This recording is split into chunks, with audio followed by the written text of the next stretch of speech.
ꯃꯌꯥꯝꯕꯨ ꯑꯍꯥꯟꯕꯃꯛꯇꯗ ꯍꯦꯂꯤ ꯃꯩꯁꯅꯥꯝꯅ ꯇꯔꯥꯝꯅ ꯑꯣꯛꯆꯕꯒ ꯂꯣꯏꯅꯅ ꯈꯨꯔꯨꯝꯖꯔꯤ꯫ ꯉꯁꯤ ꯃꯦꯒꯤ ꯇꯥꯡ 10 ꯃꯥꯗꯔꯁ ꯗꯦ ꯏꯃꯥꯒꯤ ꯅꯨꯃꯤꯠ ꯑꯁꯤꯒ ꯃꯔꯤ ꯂꯩꯅꯅ ꯂꯝꯗꯝ ꯑꯁꯤꯗ ꯂꯩꯔꯤꯕ ꯃꯃꯥ ꯑꯣꯏꯕꯤ ꯈꯨꯗꯤꯡꯃꯛꯀꯤ ꯃꯐꯝꯗ ꯂꯣꯖꯤꯛꯇꯦꯜ ꯑꯃꯗꯤ ꯍꯦꯂꯤ ꯃꯩꯁꯅꯥꯝꯒꯤ ꯃꯥꯏꯀꯩꯗꯒꯤ ꯌꯥꯏꯐ ꯃꯪꯒꯣꯜ ꯄꯤꯖꯔꯤ꯫ ꯃꯌꯥꯝꯗ ꯉꯁꯤ ꯇꯥꯍꯟꯖꯒꯗꯧꯔꯤꯕ ꯋꯥꯔꯤ ꯑꯁꯤꯒꯤ ꯃꯃꯤꯡ ꯅꯨꯡꯁꯤꯒꯤ ꯏꯔꯤꯛ꯫ ꯋꯥꯔꯤ ꯑꯁꯤꯕꯨ ꯏꯕꯤꯔꯛꯄꯅ ꯁꯣꯅꯤꯌꯥ꯫ ꯋꯥꯔꯤ ꯑꯁꯤ ꯃꯌꯥꯝ ꯄꯨꯟꯅ ꯇꯥꯃꯤꯟꯅꯔꯁꯤ꯫ ꯏꯕꯣꯍꯜ ꯊꯣꯏꯗꯣꯛ ꯍꯦꯟꯗꯣꯛꯅ ꯃꯃꯤꯡ ꯂꯩꯔꯕ ꯊꯤꯀꯥꯗꯥꯔꯁꯤꯡꯒꯤ ꯃꯅꯨꯡꯗ ꯃꯥꯁꯨ ꯑꯃꯅꯤ꯫ ꯃꯥꯒꯤꯅꯤ ꯍꯥꯏꯕꯗ ꯃꯆꯥꯅꯨꯄꯥ ꯑꯃꯈꯛ ꯌꯥꯎꯖꯕ ꯑꯁꯤꯅ ꯃꯥꯒꯤꯗꯤ ꯄꯨꯝꯅꯃꯛ ꯍꯥꯏꯕꯗꯨ ꯑꯣꯏꯔꯤꯕꯅꯤ꯫ ꯃꯍꯥꯛꯅ ꯃꯆꯥꯒꯤꯅꯤ ꯍꯥꯏꯕꯗ ꯑꯋꯥꯠꯄ ꯑꯃꯠꯇ ꯂꯩꯍꯟꯗꯦ꯫ ꯃꯆꯥꯅ ꯁꯤ ꯄꯥꯝꯃꯤ, ꯈꯨꯗꯣꯝꯕꯤꯅ ꯊꯤꯟꯈꯤꯕ ꯄꯣꯠꯁꯛ ꯑꯃꯠꯇ ꯄꯤꯗꯕ ꯌꯥꯎꯗꯦ꯫ ꯑꯗꯨꯕꯨ ꯏꯕꯣꯍꯜꯅ ꯃꯆꯥꯒꯤ ꯑꯄꯥꯝꯕ ꯑꯃꯈꯛꯇꯤ ꯃꯅꯤꯡ ꯊꯨꯡꯍꯟꯕ ꯉꯝꯂꯛꯇ꯭ꯔꯤ꯫ ꯅꯧꯔꯤꯕ ꯃꯆꯥꯅ ꯏꯃꯥ ꯀꯗꯥꯏꯗ ꯂꯩ?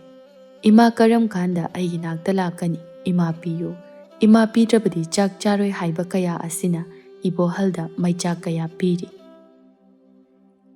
ꯏꯕꯣꯍꯜꯒꯤ ꯑꯃꯠꯇ ꯌꯥꯎꯖꯕ ꯃꯆꯥꯅꯨꯄꯥ ꯑꯗꯨ ꯑꯃꯝꯕꯒꯤ ꯃꯇꯝꯗ ꯊꯣꯛꯄ ꯊꯥꯖ ꯃꯥꯒꯤ ꯃꯁꯦꯛ ꯃꯉꯥꯜ ꯑꯗꯨꯅ ꯃꯥꯂꯦꯝ ꯑꯁꯤꯗ ꯂꯩꯔꯤꯕ ꯄꯨꯝꯅꯃꯛꯄꯨ ꯑꯃꯝꯕ ꯀꯣꯛꯍꯟꯗꯨꯅ ꯄꯥꯛ ꯁꯟꯅ ꯁꯟꯗꯣꯛꯇꯨꯅ ꯃꯥꯒꯤ ꯃꯁꯦꯛ ꯃꯉꯥꯜ ꯄꯤꯕ ꯉꯝꯃꯤ ꯍꯥꯏꯗꯨꯅ ꯃꯆꯥꯅꯨꯄꯥꯕꯨ ꯉꯥꯟꯕ ꯀꯧꯔꯝꯃꯤ꯫ ꯉꯥꯟꯕ ꯑꯉꯥꯡ ꯑꯣꯏꯔꯤꯉꯩꯗꯒꯤ ꯅꯤꯡꯉꯥꯏ ꯆꯀ꯭ꯔꯤ ꯌꯥꯝꯅ ꯀꯟꯕ ꯑꯉꯥꯡ ꯑꯃꯅꯤ꯫ ꯃꯥꯅ ꯈꯟꯈꯤꯕ ꯅꯤꯡꯈꯤꯕꯗ ꯄꯥꯛ ꯍꯟꯗꯕ ꯃꯤꯗꯥ ꯑꯃꯅꯤ꯫ ꯑꯗꯨꯕꯨ ꯅꯨꯄꯥ ꯑꯃꯗ ꯆꯦꯟꯒꯗꯕ ꯒꯨꯟ ꯁꯨꯅ ꯉꯥꯟꯕꯗꯁꯨ ꯌꯥꯎꯔꯤ꯫ ꯑꯗꯨꯕꯨ ꯉꯥꯟꯕ ꯅꯨꯄꯥ ꯑꯣꯏꯖꯔꯕꯁꯨ ꯃꯄꯤꯗꯤ ꯌꯥꯝꯅ ꯅꯧꯒꯜꯂꯤ꯫ ꯃꯤꯅ ꯃꯥꯒꯤ ꯊꯃꯣꯏ ꯁꯣꯛꯄ ꯌꯥꯕ ꯋꯥꯍꯩ ꯍꯦꯛ ꯍꯥꯏꯔꯛꯄꯗ ꯅꯨꯄꯥ ꯑꯃ ꯑꯣꯏꯕꯒꯤ ꯍꯦꯛꯇ ꯐꯤꯡꯒꯠꯇꯨꯅ ꯑꯣꯟꯁꯤꯟꯅꯗꯨꯅ ꯈꯠꯅꯕꯗꯤ ꯈꯛ ꯇꯧꯗꯦ꯫ ꯃꯤꯅ ꯉꯥꯡꯕ ꯍꯦꯛ ꯂꯣꯏꯕꯒ ꯃꯄꯤ ꯇꯥꯗꯨꯅ ꯀꯞꯄꯤ꯫ ꯑꯗꯨꯒ ꯀꯞꯄ ꯂꯣꯏꯔꯒ ꯇꯞꯅ ꯍꯥꯏꯗꯨꯅ ꯌꯦꯡꯉꯤ꯫ ꯃꯗꯨꯗ ꯍꯥꯏꯕ ꯌꯥꯗ꯭ꯔꯒꯅ ꯃꯥꯒꯤ ꯍꯧꯅꯕꯤ ꯈꯨꯠ ꯌꯥꯎꯔꯛꯇꯨꯅ ꯃꯤꯗꯨꯒ ꯈꯠꯅꯕ ꯅꯠꯇ꯭ꯔꯒ ꯐꯨꯅꯕ ꯑꯁꯤ ꯃꯥꯒꯤ ꯄꯣꯛꯂꯛꯄꯗꯒꯤ ꯌꯥꯎꯖꯔꯛꯂꯕ ꯒꯨꯟꯅꯤ꯫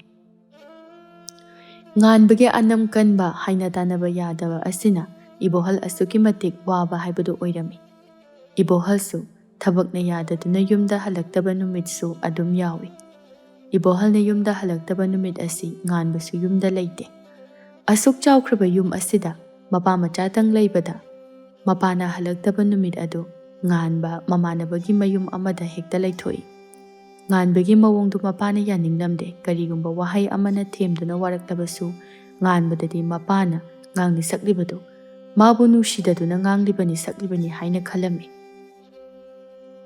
ꯏꯕꯣꯍꯜ ꯉꯥꯟꯕꯒꯤ ꯈꯟꯕꯗ ꯊꯕꯛ ꯆꯠꯊꯣꯛꯁꯤ ꯀꯗꯥꯏ, ꯆꯠꯊꯣꯛꯂꯣꯏꯁꯤ ꯀꯗꯥꯏ ꯍꯥꯏꯕꯗꯨ ꯑꯣꯏꯔꯝꯃꯤ꯫ ꯏꯕꯣꯍꯜ ꯃꯥꯏꯊꯣꯡꯗ ꯑꯋꯥꯕꯒꯤ ꯁꯛꯇꯝ ꯎꯗ꯭ꯔꯕꯁꯨ ꯃꯥꯒꯤ ꯄꯨꯛꯅꯤꯡ ꯋꯥꯈꯜꯗꯗꯤ ꯃꯥꯁꯨ ꯅꯨꯡꯉꯥꯏꯕ ꯅꯠꯇꯦ꯫ ꯍꯟꯖꯤꯟ ꯍꯟꯖꯤꯟ ꯊꯃꯣꯏꯗ ꯉꯥꯟꯕꯒꯤ ꯋꯥꯍꯩ ꯀꯌꯥꯅ ꯏꯕꯣꯍꯜꯒꯤ ꯅꯨꯡꯒꯨꯝ ꯀꯟꯈ꯭ꯔꯕ ꯊꯃꯣꯏꯕꯨ ꯑꯃꯨꯛ ꯑꯃꯨꯛ ꯃꯌꯤ ꯆꯠꯍꯟꯗꯨꯅ ꯃꯥꯒꯤ ꯀꯥꯎꯊꯣꯛꯀꯦ ꯈꯟꯅ ꯀꯥꯎꯊꯣꯛꯈ꯭ꯔꯕ ꯊꯧꯗꯣꯛꯁꯤꯡ ꯑꯃꯨꯛ ꯅꯧꯍꯧꯅꯅ ꯅꯤꯡꯁꯤꯡꯍꯟꯈꯤꯗꯕꯁꯨ ꯅꯠꯇꯦ꯫ ꯃꯁꯤꯅ ꯃꯔꯝ ꯑꯣꯏꯔꯒ ꯏꯕꯣꯍꯜ ꯉꯥꯟꯕ ꯎꯗꯕꯒꯤ ꯑꯋꯥꯕꯗꯒꯤ ꯉꯥꯟꯕꯒꯤ ꯃꯔꯧ ꯂꯩꯅ ꯉꯥꯡꯕ ꯋꯥꯉꯥꯡ, ꯃꯥꯒꯤ ꯄꯦꯟꯗꯕ ꯄꯨꯛꯅꯤꯡꯒꯤ ꯋꯥꯔꯣꯜ ꯀꯌꯥꯗꯨꯅ ꯄꯤꯔꯤꯕ ꯆꯩꯅꯥꯗꯨꯅ ꯍꯦꯟꯅ ꯏꯕꯣꯍꯜ ꯈꯥꯡꯕ ꯉꯝꯂꯝꯗꯦ꯫ ꯏꯕꯣꯍꯜ ꯉꯥꯟꯕꯒꯤ ꯋꯥꯍꯩ ꯑꯃꯅ ꯏꯕꯣꯍꯜꯒꯤ ꯅꯥꯀꯣꯡ ꯑꯗꯨ ꯍꯟꯖꯤꯟ ꯍꯟꯖꯤꯟ ꯅꯤꯜꯂꯔꯦ꯫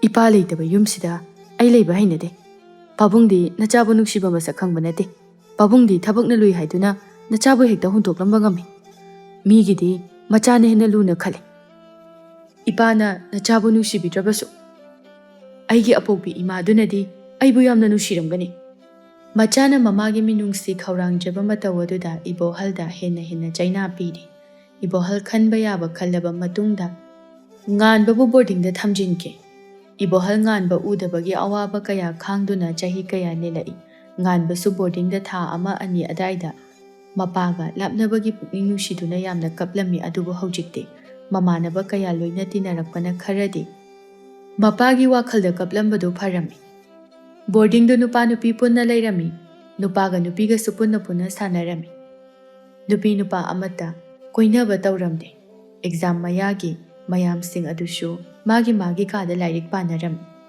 ꯉꯥꯟꯕ ꯂꯥꯏꯔꯤꯛ ꯄꯥꯅ ꯃꯥꯒꯤ ꯇꯦꯕꯜ ꯃꯃꯥꯡꯗ ꯂꯩꯔꯤꯕ ꯏꯃꯥ ꯄꯥꯟꯊꯣꯏꯕꯤꯒꯤ ꯐ꯭ꯔꯦꯝ ꯆꯜꯂꯕ ꯐꯣꯇꯣ ꯑꯗꯨ ꯌꯦꯡꯉꯤ꯫ ꯑꯗꯨꯒ ꯃꯄꯥꯅ ꯍꯥꯏꯈꯤꯕ ꯋꯥꯍꯩ ꯈꯔ ꯅꯤꯡꯁꯤꯡꯉꯤ꯫ ꯅꯪꯅ ꯇꯣꯏꯅ ꯍꯥꯏꯕ ꯅꯪꯒꯤ ꯏꯃꯥꯗꯣ ꯑꯩ ꯉꯁꯤꯗꯤ ꯄꯤꯔꯒꯦ꯫ Asi hairaga ibohalna magi kaadagi ima panthoi frame chalaba photo adu puthorai. Nganba mapana frame chalaba photo adu puthorakpa aduda tingak yengduna lei. Ibohalna puthorakliba photo adu nganbada piduna hairai. Se, mase, nangi ima. Ngasidagi nang ima kadaida lei. Karam kanda laktoino hangbado. Ngasidagi de hanganu ko. Ima panthoi bise nangi naman. Asi haiduna ibohal mitlu pirang ihauduna kappi. Ngan basu mapagi nungaitaba mataududa hoi mai kemta haiba ngamdana boarding da changlaki. Ngan ba manglaga leibaduda makhoigi roommates sing ado ngan bagi manakta changlaktuna ngan bada hairai. Bye. Kaidoragi mangiduba. Ngan bagi makhutna pairiba ima panthoi bigi photo ado mamanaba singna urai aduga hairai. Bye. Nangdi ima panthoi bigi photo sila laga lairik parabo. Asi haidana noksin birami nganba mogi karimnaba mataw aduda maso sauningdura male. Bye. Ai thanda tomina kasida leijagi. Yaradi noi thopikro. Mamanaba singdusu nganba sauri khangladuna hairai. Bye. Phagi tobuni ba. Kaidorage. Ngasaidagi mangi siba. Ngasidi parents sing lakni haibani. Akhoi malak tong male. Ningthem hoisu moi mama laena thokibani. Noigidi kana laktoin. Nganba mamanabagi wadu thaidoglaga hairai. Bye. Ai ngahak tumkhige. Ngarang numidang su fazana tumhaudre. Asi hairaga nganba phamungda kakhatuna tumki. Mamanaba singa dusu nganba masa nungaitraba male haiduna moisu mapalda thokirami. Nganba amu haugatuna thongnaw aduda magisu mapa lakpra haiduna yengi. Nganba asumna koina yenglakpada masung mamanaba singidi anambana mama singloina laklami. Mama mapa punna lakminabasu yaurami. Nganba kari nungi mapa lakpa yenglubano haibadu yaure. Mogi mama mapa oiba singna macha singbu luna tawsaba mataw aduda nganbagi thamoi nungdadi achakpa maida gi haijinba haibadu thoknari. Nganba mapa lakpa udaba aduda magi beta amuka khatuna tumki. Mapanda amaga wari sanabagi makhol sing aduna nganba tumba yaramdi. Ngaihaki matungdadi makhoigi boarding gi warden changaktuna nganba bu kaurami. Nganba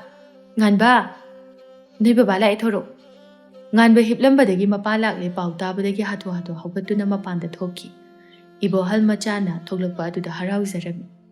Tha kaya machagi nungsiraba saktam machagi nungsiraba khonjal taraktabagi awaba sing adu kharadi koklani khanbada ibohal yamna harauzarami.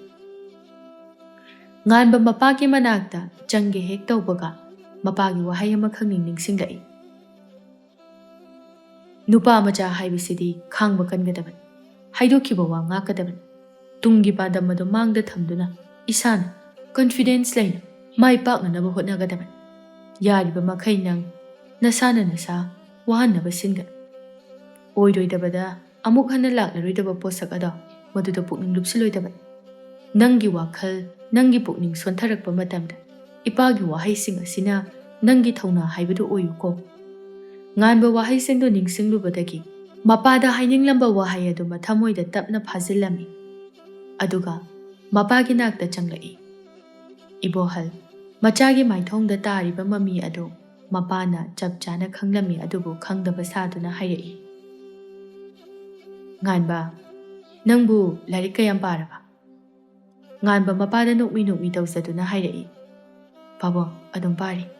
Asi haiduna nganba masung mamanaba singda koilai leiduna yengi. Ibohal nganbada koilai leiduna yenglibaduda mapana khanglami maringjel khakraba nganbani. Mana mapagi wasak ngakibana chinbal thongda haidrabasu magi pukningna mamagi minungsitabu khaurangli haibasi ibohalna khanglami. Mamanaba singi mama singna machabu luna chana tawba adu ubada nganba thamoi nungda chaklibani adubu mapagi mangdadi mamagi khaurangbasu utlaroi hairaroi khankibana mapada amuk hanna mamagi maramda hanglakhide. Ibohal nganbana tumina laiba aduda hairai. Nangbu nasangamdrabo. Pabo kaisu tawdida. Handakti ipa pakna lakpa ngamgadaba mandi. Handakti ipa se anauba thabak ama pasaludana kokse mathayamna sarabani tawrisi. Nganba mapagi ithau thausadana hairakpaduda hairai. Pabung thabak chiladi laktrasu yaida. Ibohal makhuta pairiba Machagi apamba achapot khara polythene aduda puraklibadu nganbada pirami. Aduga magi pocket tagi purse lauthoktuna nganbada lupa 5,000 pirami aduga hairai. Se lawsilu. Sale sina ichagi award apa sijino. Ipana boarding gi payment pumba tawramaban. Nganba hoi mai kemta haide mangakta magnomi aduga mapana piriba sale aduga polythene aduga lawsili. Tanja aduda ibohal gi call ama laklami. Ibohal afing afai oina magi pocket tagi phone adu lawthoi aduga phone adugi screen da yengi. Ibohal screen da hek yengbada call adu panthaba tawdana receive tawi aduga nganbadagi khara lapthoklaga wari sanai. Nganba adumak machi amata lengdana leptuna lay. Boarding aduda layriba nupi singna nganbada ngaudaba nupi layte haiba yai. Nganba mapal pakna thoktrabasu ngasi parents sing lakpagi mapal thoklakpa asida nupi sing aduna nganbagi mawong matawdu huna lona yengjarami. Nupi kharadi thong mayadagi khara yeng thongnawgi ahobada lona yenglami. Nganbasu mangonda ngaujaba nupi sing lay haibasu masana khanglibani. Nupi singi irang mayamadu uraduna nganba mapagi manakta changlaktuna hairai. Pabong, ay changage. Ibohalsu hoi haiduna khomi nganba mapana hoi haibagi makhata dabida thuna yangna magi room da changki. Ibohalsu call adu wari sanaba loiraduna macha changki baduda ibohalsu thoki. Nganba magi kada mapana pirakpa pochai adu mafam chana thammi aduga mapana pirakpa sel adu phajana tingthoktuna mitkuptana yengi aduga inok nokningdana nokpa minok amasu noi aduga machinda kari no kharasu solami.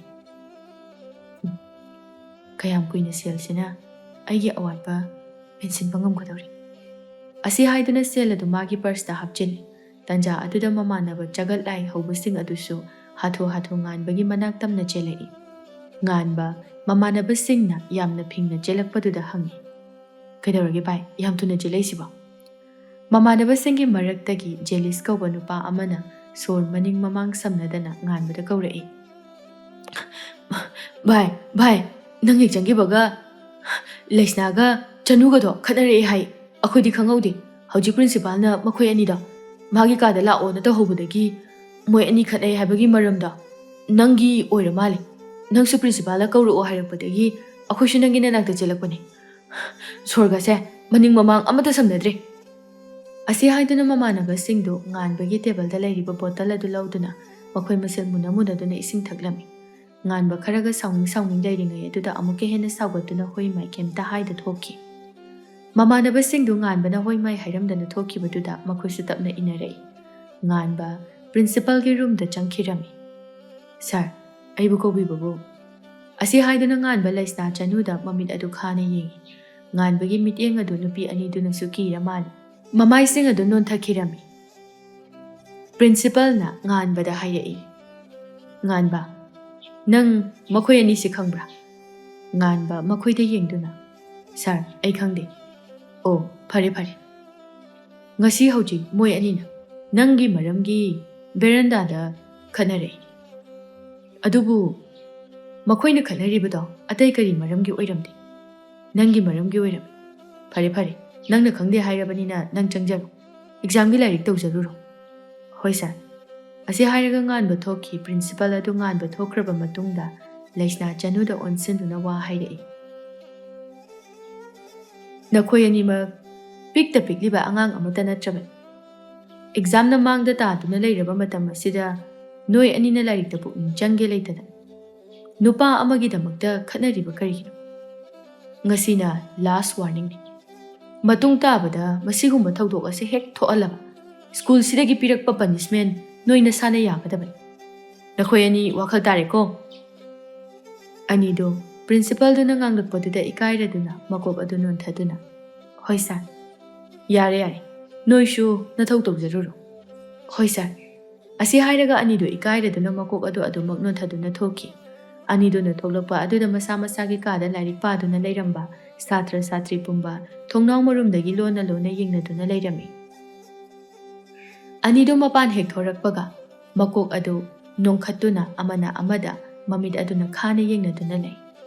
ꯑꯗꯨꯒ ꯋꯥꯗꯤ ꯀꯔꯤꯃꯇ ꯍꯥꯏꯅꯗꯅ ꯃꯥꯒꯤ ꯀꯥꯗ ꯆꯪꯅꯈꯤ꯫ ꯁꯣꯝꯗꯅ ꯉꯥꯟꯕꯗꯤ ꯑꯁꯨꯛꯀꯤ ꯃꯇꯤꯛ ꯁꯥꯎꯅꯤꯡꯂꯝꯃꯤ ꯑꯗꯨꯕꯨ ꯀꯔꯤꯗꯤ ꯀꯥꯟꯅꯗꯣꯏꯅꯣ ꯈꯟꯗꯣꯛꯇꯨꯅ ꯑꯃꯨꯛ ꯃꯥꯒꯤ ꯃꯊꯧꯗ ꯃꯥꯏ ꯑꯣꯟꯁꯤꯟꯗꯨꯅ ꯃꯥꯒꯤ ꯔꯨꯝꯗ ꯃꯦꯊ꯭ꯁꯀꯤ ꯂꯥꯏꯔꯤꯛ ꯑꯗꯨ ꯄꯨꯊꯣꯛꯇꯨꯅ ꯍꯣꯠꯄ ꯍꯧꯔꯝꯃꯤ꯫ ꯉꯥꯏꯍꯥꯛꯇꯤ ꯁꯥꯇ꯭ꯔ ꯁꯥꯇ꯭ꯔꯤꯁꯤꯡ ꯑꯗꯨ ꯃꯈꯣꯏꯒꯤ ꯑꯣꯖꯥꯁꯤꯡꯅ ꯁꯪꯗꯨꯅ ꯂꯥꯏꯔꯤꯛ ꯄꯥꯍꯟꯕꯗ ꯆꯦꯛꯃꯨꯛ ꯂꯥꯎꯅꯗꯦ꯫ ꯇꯨꯃꯤꯠ ꯑꯃ ꯐꯥꯎꯕ ꯄꯥꯏꯔꯛꯄꯒꯤ ꯃꯈꯣꯜ ꯐꯥꯎꯕ ꯇꯥꯈꯤꯗꯦ꯫ ꯑꯁꯨꯝꯅ ꯑꯦꯛꯖꯥꯝꯒꯤ ꯃꯇꯝꯅ ꯅꯛꯁꯤꯜꯂꯛꯄꯅ ꯁꯥꯇ꯭ꯔ ꯁꯥꯇ꯭ꯔꯤꯁꯤꯡ ꯑꯗꯨ ꯇꯨꯝꯅꯤ ꯆꯥꯅꯤ ꯈꯪꯗꯕ ꯃꯈꯩ ꯃꯁꯥꯒꯤ ꯃꯊꯧꯗ ꯂꯥꯏꯅꯤꯡ ꯑꯣꯏꯅꯔꯝꯃꯤ꯫ ꯑꯗꯨꯅ ꯂꯥꯏꯔꯤꯛꯇ ꯊꯋꯥꯏ ꯌꯥꯎꯕ ꯈꯔꯅ ꯂꯥꯏꯔꯤꯛꯇ ꯄꯥꯔꯒ ꯂꯩꯖꯕꯒꯤ ꯋꯥꯅꯤ, ꯑꯗꯨꯒ ꯗꯟꯗꯤꯒꯤ ꯑꯣꯏꯅ ꯕꯣꯔꯗꯤꯡꯗ ꯂꯩꯔꯒ ꯂꯥꯏꯔꯤꯛ ꯃꯅꯥ ꯑꯃ ꯐꯥꯎꯕ ꯄꯥꯗꯅ ꯄꯥꯁ ꯇꯧꯔꯗꯤ ꯌꯥꯔꯦ ꯍꯥꯏꯅ ꯂꯥꯛꯄ ꯁꯥꯇ꯭ꯔꯁꯨ ꯌꯥꯎꯗꯕ ꯅꯠꯇꯦ꯫ ꯑꯁꯨꯝꯅ ꯅꯨꯃꯤꯠ ꯈꯔꯅꯤ ꯍꯧꯖꯤꯟꯈꯤ꯫ 12ꯀꯤ ꯑꯦꯛꯖꯥꯝ ꯅꯨꯃꯤꯠ ꯑꯗꯨ ꯌꯧꯔꯝꯃꯤ꯫ ꯃꯍꯩ ꯆꯠꯅꯅꯕ ꯂꯥꯏ ꯈꯨꯔꯨꯝꯅꯔꯤ ꯑꯗꯨꯕꯨ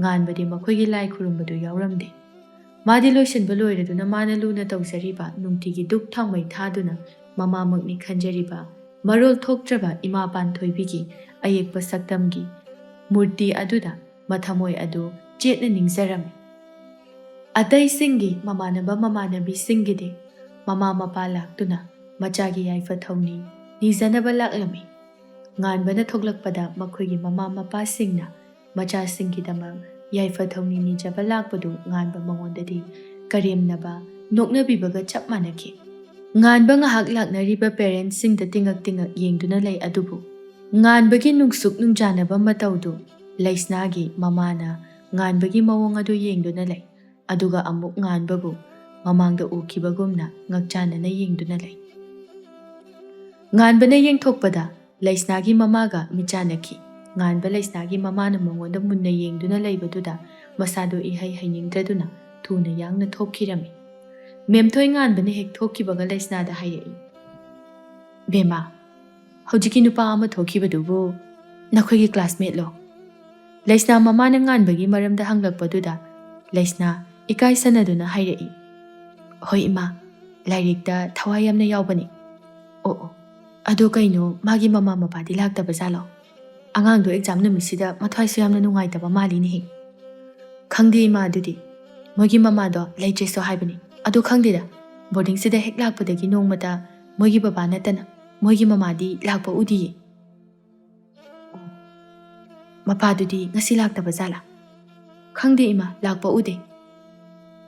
ꯇꯟꯖꯥ ꯑꯗꯨꯗ ꯃꯍꯩ ꯊꯦꯡꯉꯦ ꯍꯥꯏꯅ ꯂꯥꯎꯅꯔꯛꯏ ꯁꯥꯇ꯭ꯔ ꯁꯥꯇ꯭ꯔꯤꯁꯤꯡ ꯑꯗꯨ ꯍꯣꯕꯦ ꯃꯃꯥ ꯃꯄꯥꯒ ꯎꯅꯗꯨꯅ ꯃꯣꯏꯅ ꯇꯣꯡꯒꯗꯕ ꯕꯁ ꯑꯗꯨꯗ ꯀꯥꯈꯠꯂꯝꯃꯤ꯫ ꯑꯗꯨꯒ ꯉꯥꯟꯕꯁꯨ ꯃꯣꯏꯒꯤ ꯁꯦꯟꯇꯔ ꯇꯥꯅ ꯆꯠꯅꯅꯕ ꯃꯈꯣꯏꯒꯤ ꯕꯁ ꯑꯗꯨꯗ ꯇꯣꯡꯈꯠꯂꯛꯂꯝꯃꯤ꯫ ꯃꯇꯝꯅ ꯌꯥꯔꯛꯇꯕꯗꯒꯤ ꯒꯥꯔꯤ ꯑꯗꯨꯁꯨ ꯌꯥꯔꯤꯕ ꯃꯈꯩ ꯈꯔ ꯀꯟꯈꯠꯅ ꯊꯧꯒꯠꯂꯤ꯫ ꯉꯥꯏꯍꯥꯛꯀꯤ ꯃꯇꯨꯡꯗ ꯃꯐꯝ ꯑꯗꯨ ꯌꯧꯔꯗꯨꯅ ꯃꯍꯩ ꯀꯨꯝꯊꯅꯔꯛꯏ꯫ ꯃꯐꯝ ꯑꯗꯨꯗ ꯉꯁꯥꯏ ꯕꯣꯔꯗꯤꯡꯗ ꯂꯥꯛꯄ ꯅꯪꯍꯧꯗꯕ ꯄꯦꯔꯦꯟꯠꯁ ꯈꯔꯁꯨ ꯃꯐꯝ ꯑꯗꯨꯗ ꯃꯆꯥꯁꯤꯡꯕꯨ ꯂꯥꯛꯄ ꯈꯧꯔꯥꯡꯅ ꯉꯥꯏꯔꯝꯃꯤ꯫ ꯉꯥꯟꯕ ꯍꯟꯗꯛꯇꯤ ꯂꯥꯛꯂꯤꯕ ꯄꯦꯔꯦꯟꯠꯁꯤꯡ ꯑꯗꯨꯒꯤ ꯃꯔꯛꯇ ꯃꯥꯒꯤ ꯃꯄꯥ ꯂꯥꯛꯄ꯭ꯔꯥ ꯍꯥꯏꯅ ꯀꯣꯏꯂꯩ ꯂꯩꯗꯨꯅ ꯌꯦꯡꯉꯤ꯫ ꯎꯔꯦ, ꯁ꯭ꯀꯨꯜ ꯑꯗꯨꯒꯤ ꯒꯦꯠꯀꯤ ꯌꯦꯠ ꯊꯪꯕꯔꯣꯝꯗ ꯁ꯭ꯋꯤꯞ ꯑꯃ ꯈꯥꯝꯗꯨꯅ ꯃꯆꯥꯕꯨ ꯂꯥꯛꯄ ꯉꯥꯏꯔꯤꯕꯗꯣ꯫ ꯉꯥꯟꯕ ꯃꯄꯥꯗꯨ ꯎꯕꯗ ꯈꯣꯡꯂꯩ ꯊꯨꯅ ꯌꯥꯡꯅ ꯆꯪꯂꯛꯏ꯫ ꯉꯥꯟꯕ ꯉꯁꯤꯗꯤ ꯀꯔꯤꯒꯤꯅꯣ ꯈꯪꯗꯦ ꯃꯄꯥꯕꯨ ꯍꯦꯛ ꯎꯕꯗ ꯄꯨꯛꯅꯤꯡꯒꯤ ꯋꯥꯔꯣꯜ ꯄꯨꯝꯕ ꯄꯥꯎꯗꯝꯕꯒꯨꯝ ꯃꯄꯥꯗ ꯌꯦꯡꯖꯕ ꯉꯝꯗ ꯃꯔꯨ ꯂꯨꯛꯊꯗꯨꯅ ꯃꯈꯣꯟꯗꯤ ꯊꯣꯛꯇ ꯃꯄꯤ ꯏꯔꯥ ꯆꯦꯟꯅ ꯑꯋꯥꯕ ꯃꯩꯆꯥꯛ ꯈꯥꯡꯂꯤꯕꯗꯨ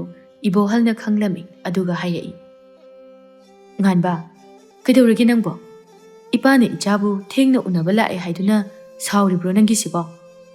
ꯉꯥꯟꯕ ꯃꯀꯣꯛ ꯑꯗꯨ ꯅꯣꯝꯈꯠꯂꯛꯇꯨꯅ ꯁꯥꯎꯗꯦ ꯍꯥꯏꯕꯒꯤ ꯃꯇꯥꯒꯨꯝꯅ ꯃꯀꯣꯛ ꯑꯗꯨ ꯅꯣꯝꯃꯤ꯫ ꯃꯄꯥ ꯃꯆꯥꯒꯤ ꯃꯑꯣꯡ ꯑꯗꯨꯗ ꯂꯝꯕꯤꯗ ꯆꯠꯂꯤꯕ ꯃꯤꯑꯣꯏꯁꯤꯡꯅ ꯍꯨꯅ ꯌꯦꯡꯅꯗꯨꯅ ꯆꯠꯅꯈꯤꯔꯝꯃꯤ꯫ ꯏꯕꯣꯍꯜ ꯁꯥꯇ꯭ꯔ ꯁꯥꯇ꯭ꯔꯤꯁꯤꯡ ꯆꯠꯅꯈꯤꯕ ꯑꯗꯨ ꯎꯕꯗ ꯃꯥꯒꯤ ꯈꯨꯗꯥꯡꯗ ꯁꯤꯔꯤꯕ ꯈꯨꯗꯥꯡ ꯘꯔꯤ ꯑꯗꯨ ꯌꯦꯡꯗꯨꯅ ꯃꯆꯥꯒꯤ ꯊꯃꯣꯏꯕꯨ ꯊꯦꯝꯖꯤꯟꯕꯤꯗꯨꯅ ꯍꯥꯏꯔꯛꯏ, "ꯉꯥꯟꯕ, ꯄꯨꯡꯁꯨ ꯊꯦꯡꯉ ꯃꯥꯜꯂꯦ. ꯅꯃꯥꯟꯅꯕꯉꯩ ꯂꯣꯏꯅ ꯆꯪꯅꯈ꯭ꯔꯦ. ꯅꯪꯁꯨ ꯆꯪꯅꯅꯕ ꯇꯧꯔꯣ." "ꯍꯣꯏ ꯄꯥꯕꯨꯡ, ꯍꯣꯔꯦꯟ ꯂꯣꯏꯅ ꯇꯧꯔꯝꯃꯨꯀꯣ. ꯅꯪꯒꯤ ꯋꯥꯈꯜ ꯑꯃ ꯈꯟꯕꯗꯣ ꯈꯟꯒꯅꯨ." "ꯍꯣꯏ ꯄꯥꯕꯨꯡ, ꯍꯣꯔꯦꯟ ꯅꯪꯅ ꯊꯣꯛꯂꯛꯄꯗ ꯏꯄꯥꯗꯤ ꯂꯩꯔꯝꯕ ꯌꯥꯒꯗꯕ ꯃꯥꯟꯗꯦ. ꯑꯗꯨꯅꯅꯦ, ꯑꯩ ꯍꯣꯔꯦꯟ ꯅꯣꯏ ꯑꯣꯖꯥ ꯑꯃꯗ ꯅꯪꯒꯤ ꯆꯥꯅꯅꯕ ꯈꯔ ꯄꯤꯔꯝꯒꯦ. ꯅꯪ ꯂꯥꯏꯔꯤꯛꯇ ꯊꯋꯥꯏ ꯌꯥꯎꯒꯗꯕꯅꯤꯀꯣ." "ꯍꯣꯏ ꯄꯥꯕꯨꯡ, ꯑꯗꯨꯗꯤ ꯑꯩ ꯑꯃꯨꯛ ꯆꯪꯉꯨꯈꯤꯒꯦ." ꯆꯪꯉꯣ. Best of luck." "Thank you ꯄꯥꯕꯨꯡ."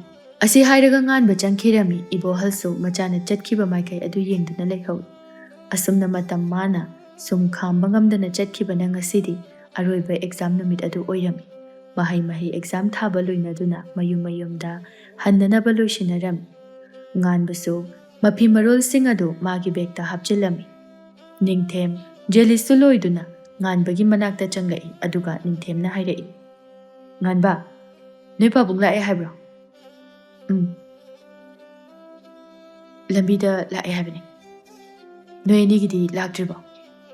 Aikhoigisu lae haire. Ado nganba. Aikoi yumyongnaraga nongma akhoi pulap chak chaminase. Yai. Jelisna mu hairai. Adudi chak chanabase aidi nganba hoida tawbuna phagadra haina khalida. Ningthemna mu hairai. Yai ne. Nganba hoigidi moi mapa macha khak leibanina misu yamdi. Phare. Aduna nganba hoide hekta tawrase. Nganbada amu hairai. Yai bai. Ado noigi mahi amadudi yawba yaroiko. Hoine bai. Akhoisu khangeba. Noi pabungi mau. Tanjadada warden aduna nganbabu kawrai. Nganba. Noi baba lae. Hoi sir, thore e. Asi hairaga magi pochaido mamanaba singna paibirakduna thoglai. Mapaladuda ataigi parents singsu lairami. Marak aduda ibohal su lairami. Ibohal macha thoglakpa uba aduda machagi manakta changaktuna machana puriba bag adu paibiduna punna thokminarai. Tanja aduda laisna hoisu mama mapaga punna thokminarai. Memthoina nganbagi mapa macha punna thokminarakpadu urami khanghaude memthoi makhutagi bag adu takiba. Memthoigi mawong aduda laisna na hairai. Ima, kaidaurage? Kaisu tawde. Lao, chanaba tawrasi. Memthoi khanghaude mapa macha ubada magi maithongda aranba thabak ama tawrubagumna mamai mamit ado amakpa amata yauda atiyagi maithongda kadaidagino khanghaudaba amamba nonggi mapai pairakpagumna magi maithong ado imak makselibado mapa macha adusu adumak chatkhirami. Ngasidi satra satri sing mayumda loina hanakhibana boarding adu pumchik chikpa haibadu oirami.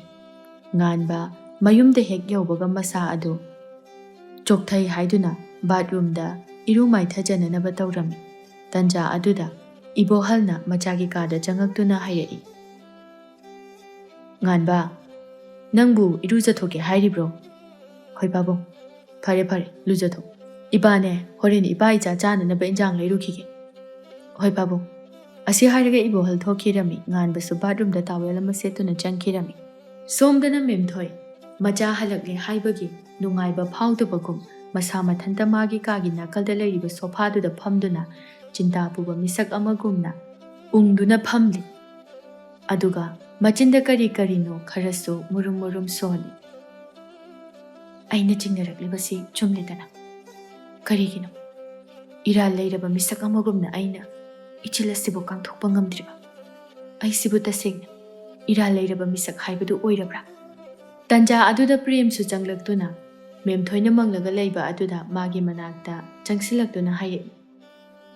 Kaidaurage nangbo nathanda mangduna leirisibo. Ngasai nachanupi halakpadagini nangna tawrisi. Nate nangbu kaidaurageba. Kaisu tawdida moi pabu. Kokse khara chi e haiduna ngahak potharamani. Karigi nangdi nakok chiga ingonda haidriba. Sida leiramuko ai hidak purakki.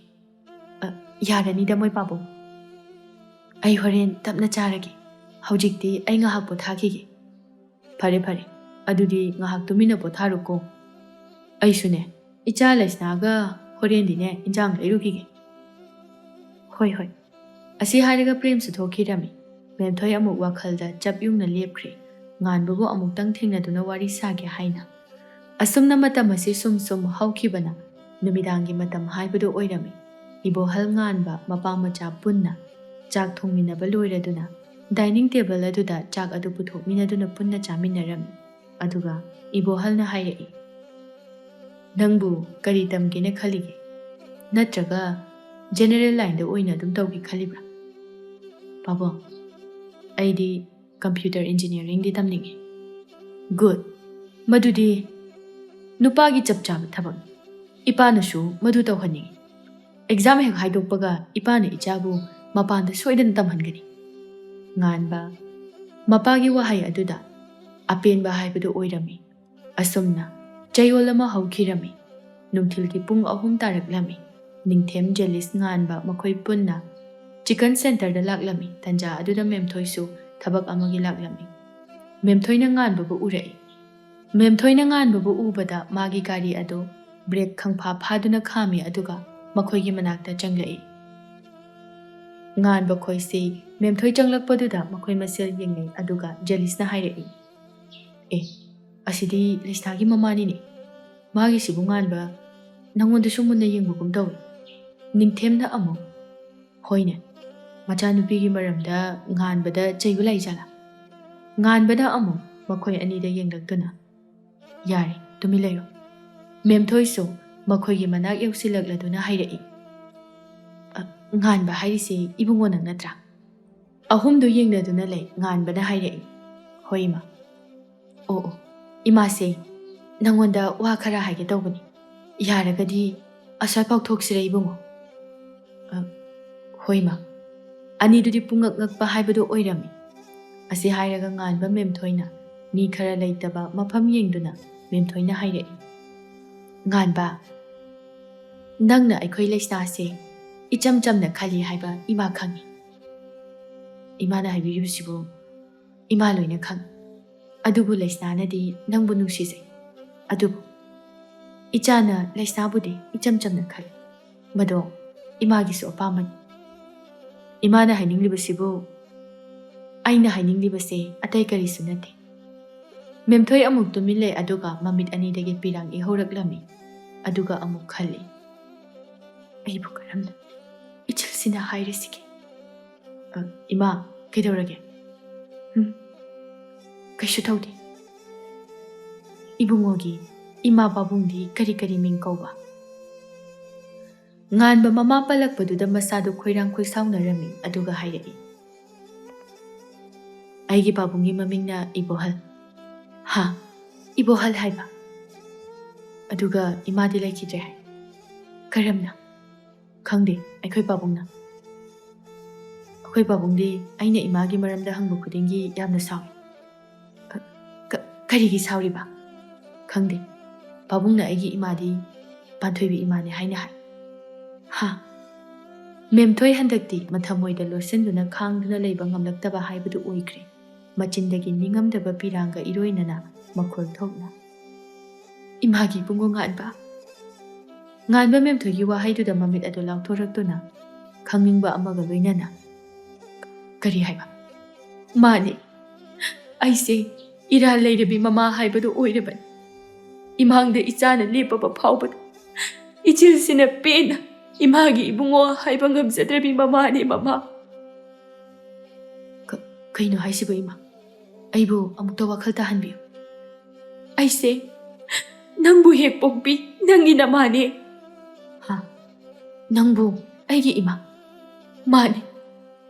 이자부 마담 춥박이 이마기 땀박다 사나자하는기바니 아두부 이마기 라이박시다 탐람드라바 말리 노마 나코이 바붕나 마기 비즈니스기 마팔롬다 타 아마묵 레이기 너희 바붕가 타박 불람바 마기 마마나바 프레임 거바 아마나 아이부 마마나바기 누피니 캉나 캉나 아잉원다 nataba wakal nataba miding kaya ama yinki no noigi pabunga maga makoigi business ki maramda marai khara tawna ki haiki madugi laman khumba oina nongma imana thabak amagi chatpada maga thenaki maduda mana ibu namthak tawduna yumda halhanki ima numitto yam kapki ichagi khanbada matamduda nangdi chahi taruk subada ngai Madugi matungda nakoigi pabungsu aigi pause tabadagi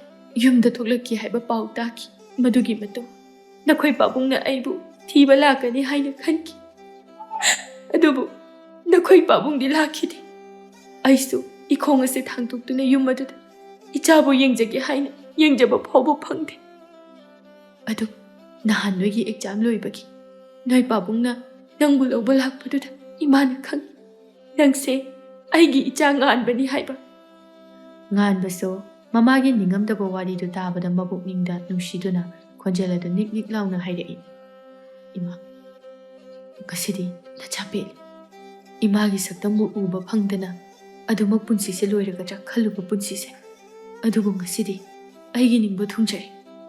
Ado ima hayengdi Mother's Day ni hayengse ai imaga amta thengnani. Ichana thengnasi haiba mafamduda ima soidana laki. Adudi ima ai hayengse pung 11 adaida Kangla Utra aduda wina thengnarase. Hoi hoi.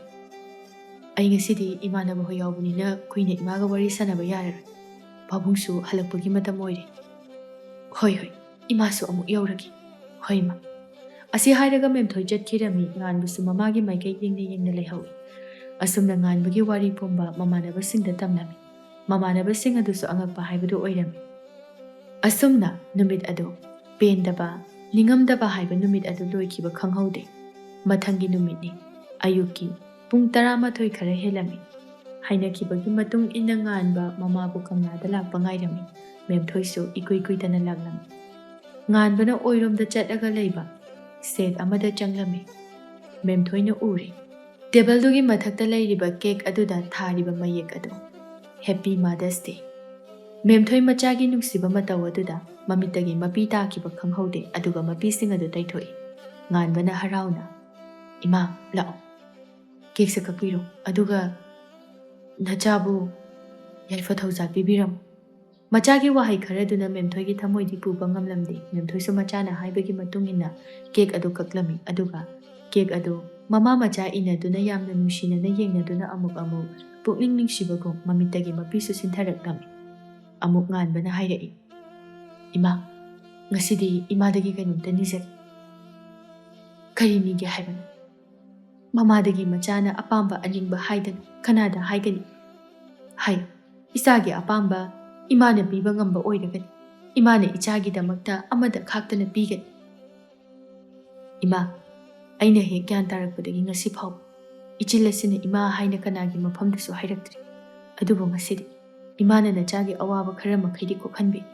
Adubu ngasi phau mama amagi minungshi thaujali ngasi phau phanglatri.